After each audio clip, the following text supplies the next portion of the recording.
Alright, so in this video, we're going to cover mastering. The purpose of mastering is to balance the sonic elements of a stereo mix and optimize playback across all systems and media formats. Traditionally, mastering is done using tools like equalization, compression, limiting, and stereo enhancement. Mastering is the final polish that turns a finished mix into a release that's ready for listeners to experience on all devices, from tiny iPhone speakers to massive dance club sound systems. The term itself comes from the idea of a master copy.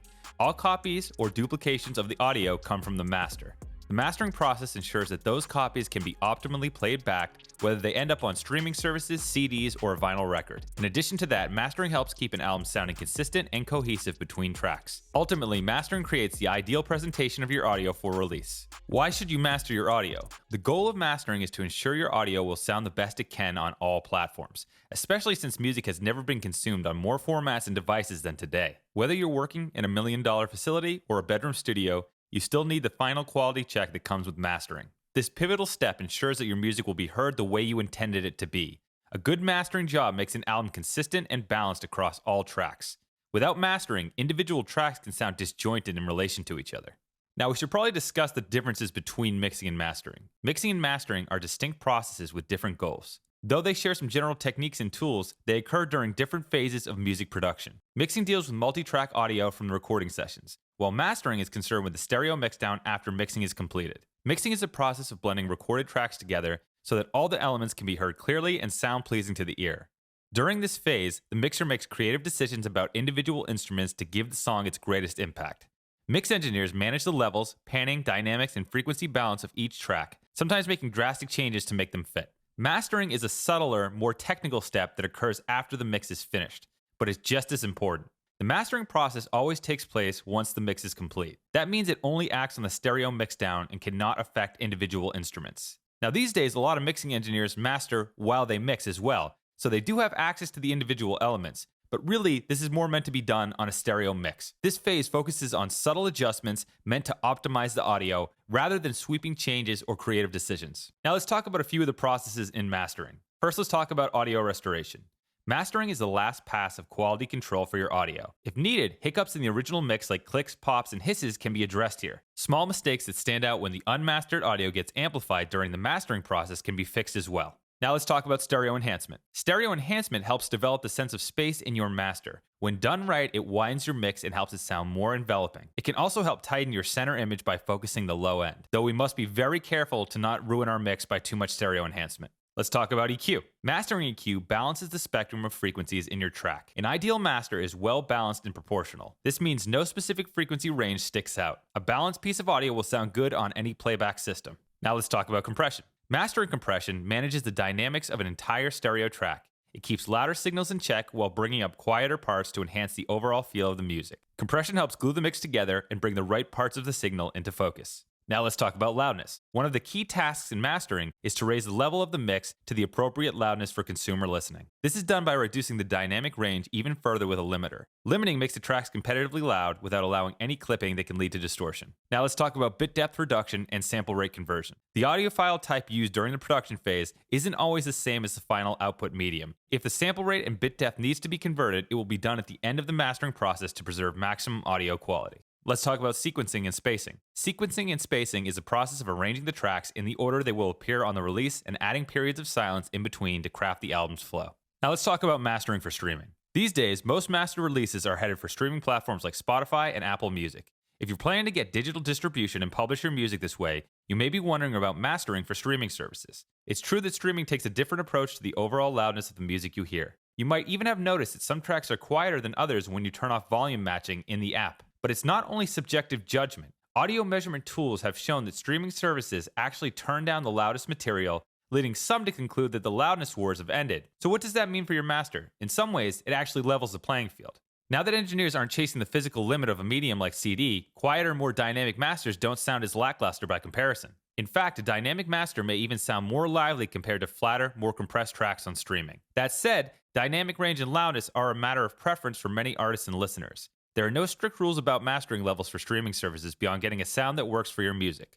A little bit of variation may be less important than you think. In the end, a great master by an experienced engineer or sophisticated AI engine will sound good wherever listeners experience it. Now, though some think that the loudness wars are ending, I would like to add that loudness is still very, very important these days. So let's talk a little bit more about the mastering process before I show you the process in the DAW. Step number 1 is understand the song's genre and style. Like any creative process in music production, mastering needs to take the genre and style into account. The process of mastering a track may seem mostly technical, but it has its own sonic trends and fashions that come and go. For example, hard-hitting electronic music calls for loudness and punch, while jazz and folk requires a lighter touch. Trap and hip-hop need trunk-rattling bass, while pop needs a soaring high end. Many of these qualities can be addressed during the mix, but the approach needs to carry through to mastering for the best result. A traditional mastering engineer makes these decisions based on their interpretation of the song, but automated mastering can now do the same thanks to developments in AI technology. Step number 2, develop a cohesive sound for the release. As I mentioned earlier, one of the key jobs in mastering is to create a consistent sound between tracks that helps the release gel as a whole. It means making adjustments throughout the process to bring dynamics, frequency balance, and stylistic elements in line with the other material. Traditional mastering engineers develop keen instincts that let them make processing decisions to unify a whole album's worth of tracks. Using their skills, they can react to differences between songs and compensate in any direction to get consistent sound. Step 3, prepare the material for release. Finally, the release needs to be properly rendered from the production medium to the listening medium. The files that stream from a services library are not the same as the raw audio materials the engineer uses in their DAW. This final step includes export to the delivery format and any technical considerations that come with that process. For example, the engineer might need to make special considerations for the release to be printed to vinyl or CD. So to sum a lot of this up, 2 very important things I think for mastering these days, especially when so many songs are released as singles, is that it's consistent on all playback devices as much as possible, and it's loud and proud. Now, it should be said that a true mastering engineer usually works in a room they've been in for more than 10 years with incredibly expensive equipment, speakers that are probably taller than you and I, amazing analog gear, and many, many years of experience. Now, this isn't to say that you can't master at home, but it's definitely not necessarily the same, because if you're doing all your mastering on just your headphones, that's not really going to cut it. So what I'm trying to tell you is, if you have a hit song on your hands and you have a little bit of extra budget, definitely hire a mastering engineer. First off, it's a new opinion on your sound, a fresh ear, which can go such a long way, and they have incredible equipment and trained ears to handle it properly. But I'll show you how you can do some basic mastering for yourself. One last thing I'll say before we get started, AI mastering has come a very long way, and getting a plugin like Ozone, where you can actually click one button and have your song mastered, is truly incredible. Now, I'm not going to say that's going to be better than a human mastering engineer, but if you finished up a quick demo and you want to hear it louder and maybe more with a polish on it, you can literally just use Ozone, click one button, and have your song mastered. Let's explore that real quick.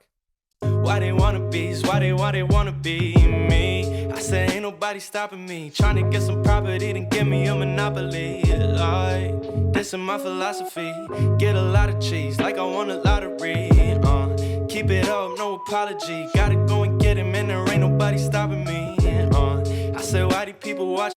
Why they wanna be, why they wanna be me? Why they wanna be, why they wanna be me? I said ain't nobody stopping me. So I turned on the gain match so you wouldn't be fooled by loudness, but it was still quite the impressive difference. In Ozone, you notice there was many modules for mastering purposes. This is an incredibly powerful plugin. Now, you could use this as a suggestion, meaning that whatever the AI does for you, you can use that and then build upon it, or you might really like the sound of the AI master, and that might be all you need to do. So I definitely recommend for those starting out, you should absolutely invest in a plugin like Ozone. The fact you can click one button and have your song mastered is pretty incredible. Now, there's many different websites that also offer this AI mastering, but what I will say is be careful using that. It will sound better than not using it at all, but it is important to learn about all these things yourself and learn how to master so you can make these decisions and ultimately sculpt the vision for your master. And remember, even if you have Ozone, you don't have to necessarily use the AI mastering. You can use all the built-in modules, which are very powerful mastering tools. So I 100% recommend that everyone get Ozone. All right, so let's do a very basic mastering chain that we're going to build just to get an idea for it. All right, so first let's start with EQ. Why they wanna be, why they wanna be me? I said ain't nobody stopping me. Trying to get some property, then give me a monopoly. Like, this is my philosophy. Get a lot of cheese, like I won a lottery. Keep it up, no apology. Gotta go and get him, and there ain't nobody stopping me.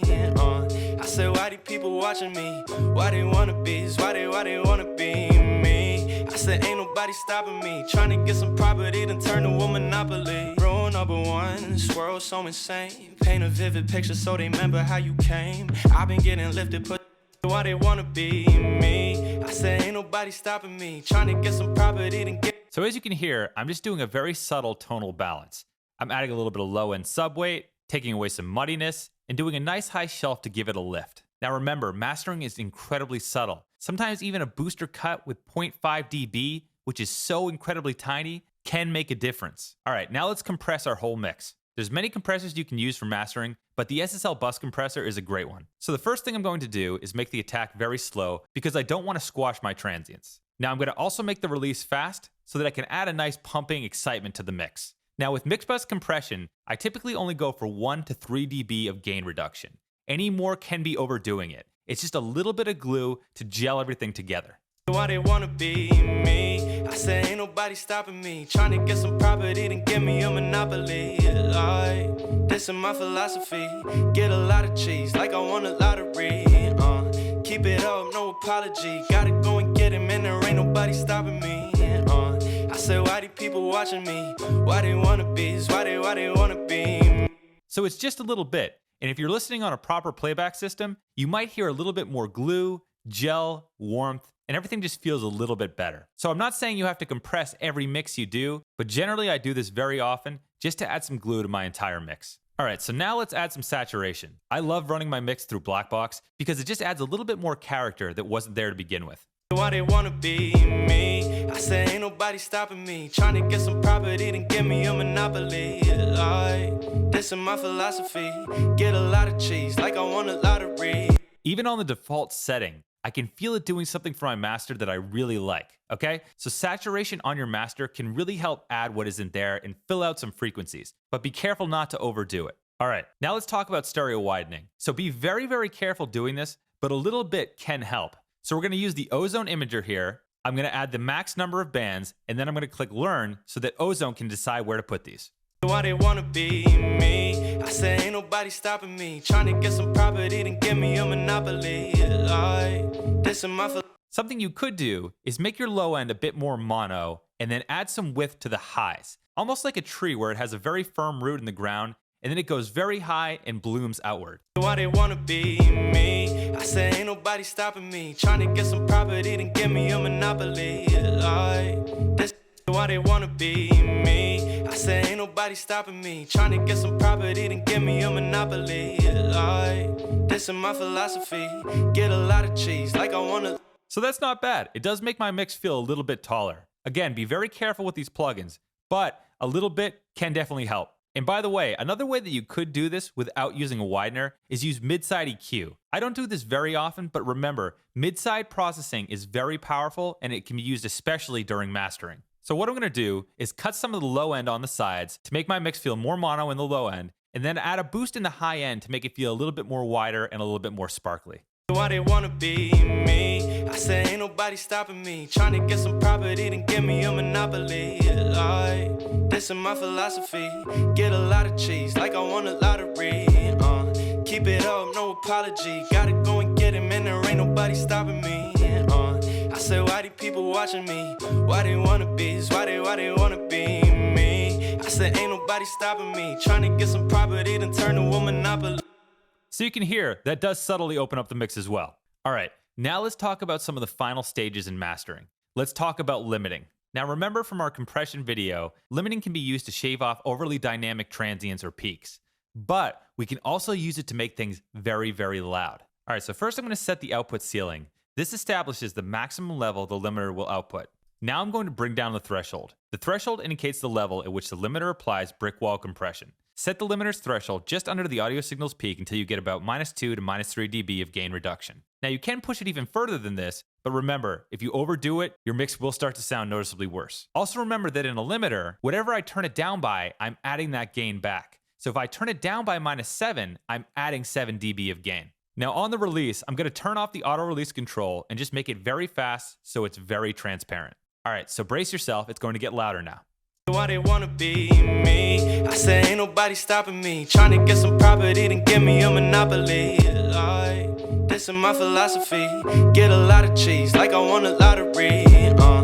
So as you can see, we've made our mix substantially louder now. All right, so now we need to talk about LUFS. So what are LUFS? LUFS are units of audio loudness. The acronym stands for Loudness Units Relative to Full Scale. Essentially, it's a standard way of measuring audio that blends the perceived loudness from human hearing and the true intensity of an audio signal together. LUFS allows industry professionals to set average loudness standards for applications in film, TV, radio, and streaming services. Two pieces of music or audio at the same LUFS level should have the same perceived loudness. This is why it's easy for you to shuffle your entire music library without having to make significant manual adjustments to your volume levels. Different platforms all have preferred LUFS ratings to help keep the listening experience consistent for their users. For all intents and purposes, LUFS stands as the most accurate way to measure audio since it factors human perception into the mix, unlike other audio post-production level units like RMS. LUFS are incredibly helpful for creating a standard, consistent sound for all things audio. So now I'm going to give you some recommendations that I shoot for. So I'm going to use this LUFS meter here by Waves. This is the WLM meter, and what's really nice about it is you can set a target level. So for me, here's my magic range.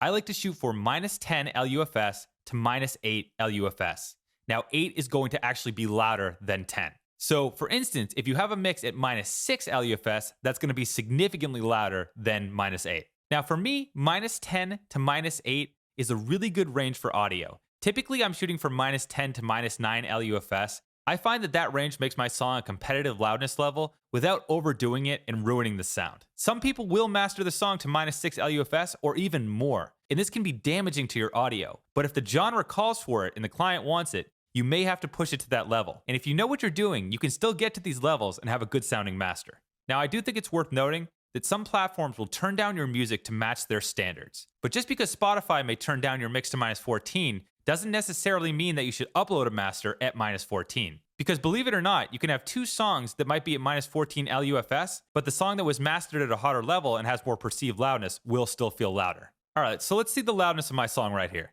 Why they wanna be me? I say ain't nobody stopping me. Trying to get some property, then give me a monopoly. Like, this is my philosophy. Get a lot of cheese, like I won a lottery. Keep it up, no apology. Gotta go and get him in the ring. So as you can see, I'm hitting -10 LUFS. So now my song is competitively loud and can compete with other songs. Now another incredible tool that I do want to mention is tonal balance control by Isotope. So this is a great way to just see the balance of your mix in a certain genre. So let's put it to pop here. Why they wanna be me? I say ain't nobody stopping me. Trying to get some property, then give me a monopoly.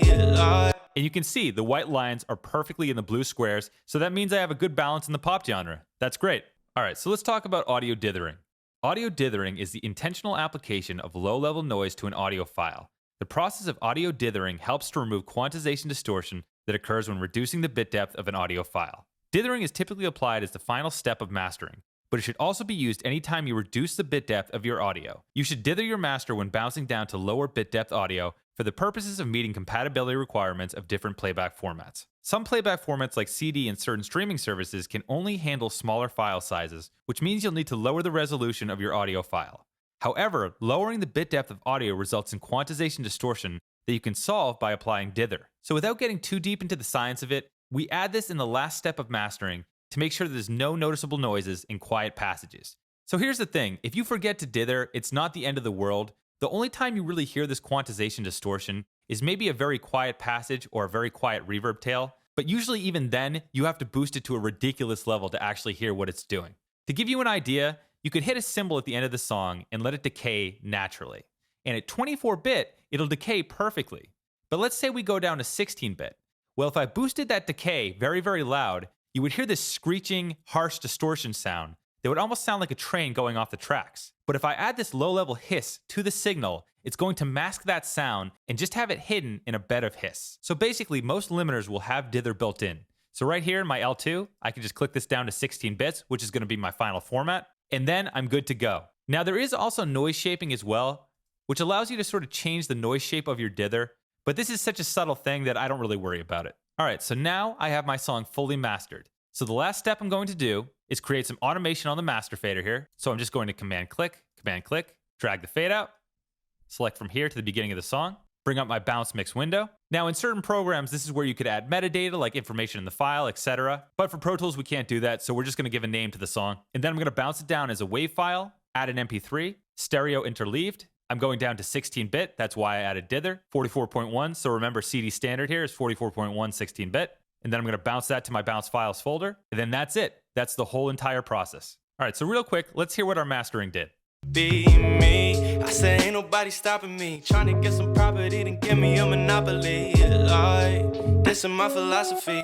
Get a All right, now let's take off the limiter to not be fooled by loudness. be me. I say ain't nobody stopping me. Trying to get some property, then give me a monopoly. So you can hear that all those subtle changes on my entire mix really does help and improve the overall experience. Mastering is a beautiful art form to take your song to the final level before release. Now keep in mind, there's many more plugins that we could use for mastering. We could put GLFS on the whole entire mix to recover masked frequencies. Be me. I say ain't nobody stopping me. Trying to get some property, then give me a monopoly. Like, this is my philosophy. This is the DSM V3. We could actually put this on a reference song, capture the tonal balance, and then put it onto our master, which is really cool. Be me. I say ain't nobody stopping me. Now, one thing I'd also like to mention as well, it's definitely very helpful to use a reference song when mastering, and a plugin that I absolutely love for this is Adapter Metric AB. This will allow me to basically bring in a reference song, click match so I can match the loudness level so I'm not fooled by loudness difference, and then I can click AB and switch between the two. Me, like, why do people watching me? Why they wanna be? Why they wanna be me? I say. So I highly recommend this plugin. But you can also just bring a reference song into your DAW and match the loudness by ear. Now I do want to add one more thing about getting your mix even louder. It is really good to use a fast release control, about as fast as possible where there's no distortion. But if you do feel your mix is distorting, try backing off the release time a bit.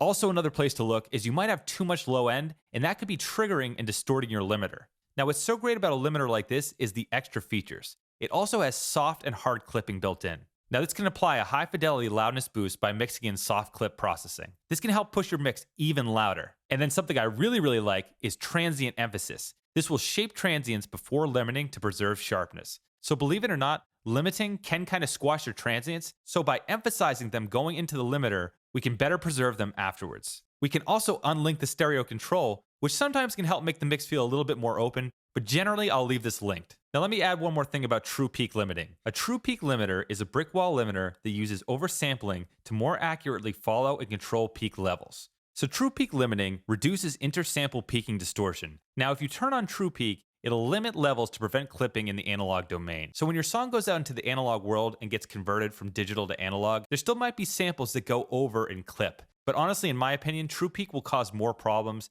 It will kind of hurt your transients, and really it's just kind of guessing at this anyways. Intersample peaks is really not something that's that audible and something that's going to cause a problem, so I just leave this off. But do know that even if you set your ceiling to 0, where technically nothing can go over that, in the analog domain, things can still clip over that. But honestly, I really wouldn't worry about this, and I leave this off. So in upcoming videos, I'm going to go deeper into mixing and mastering and how I approach it, but this should be a great start to get you going. Have a wonderful day. Take care, everybody.